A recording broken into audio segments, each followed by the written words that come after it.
Congressman, welcome back to Justice.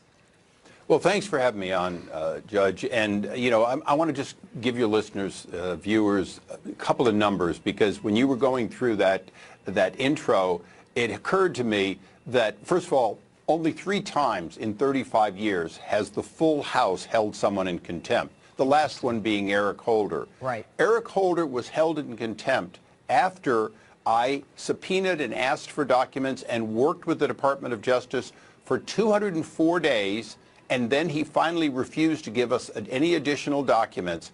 At that point, we went another 48 days of trying to make agreements, asking to look at what is called in camera, asking to look at documents that he wouldn't give us but said he might give us. We said, well, let us see it and let's see if it's sufficient.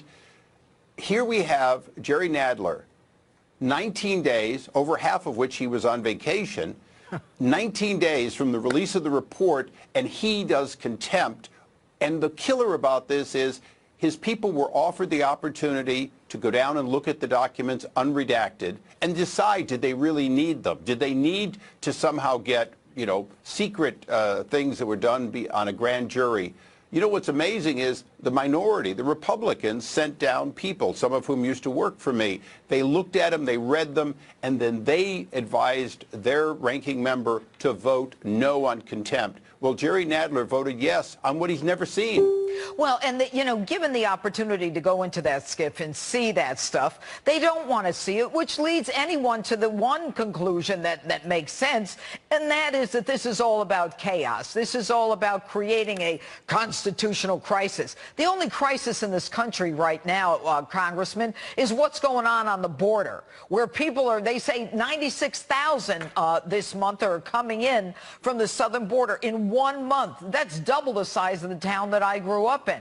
But what the difference between Eric Holder being held in contempt after, you had the patience of 250 days, is that people were being killed with the guns from Fast and Furious. That was a whole mess. And, the drug cartels got the guns from law enforcement. It was sick. The whole thing was sick. Exactly. And in the end, you had every right to ask for that. These people can get what they want, but they're not interested in it. But let's talk about the chairman of Oversight and Reform right now.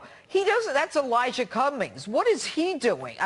Right now we've got this this other committee that's Jerry Nadler, who's got a personal animus toward Donald Trump. I know this. They've hated each other from the New York days. They have since actually the 70s, to go back that far. I think, first of all, Jerry Nadler, who said on a train and was overheard saying he was going to impeach the president, simply is trying to work backwards from impeachment. In the case of Elijah Cummings, I still don't recognize all the things he's doing as similar to what he said when he was my ranking member. But I will say one thing, at least he understands that this kind of extreme and fast behavior is inappropriate.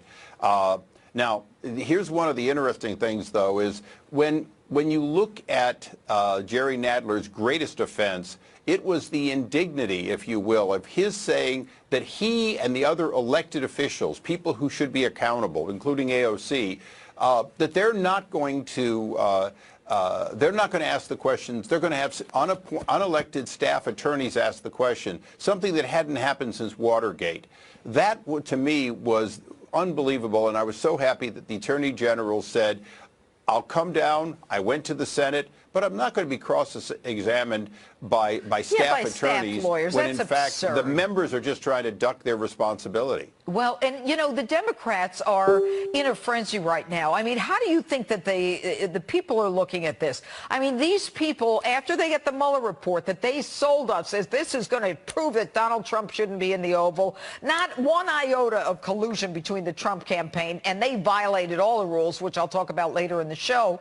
But, now they want to continue this thing as if they're going to do more of an investigation than Barr is. American people aren't stupid. Are these people going to keep their jobs? When are they going to start working for us? Well, the fact is, this is an investigation in search of a crime, which is exactly the opposite of every investigation that I ever did when I was heading the Oversight Committee. You normally have a valid accusation of a real belief in a crime, as you know, as a prosecutor and as a judge.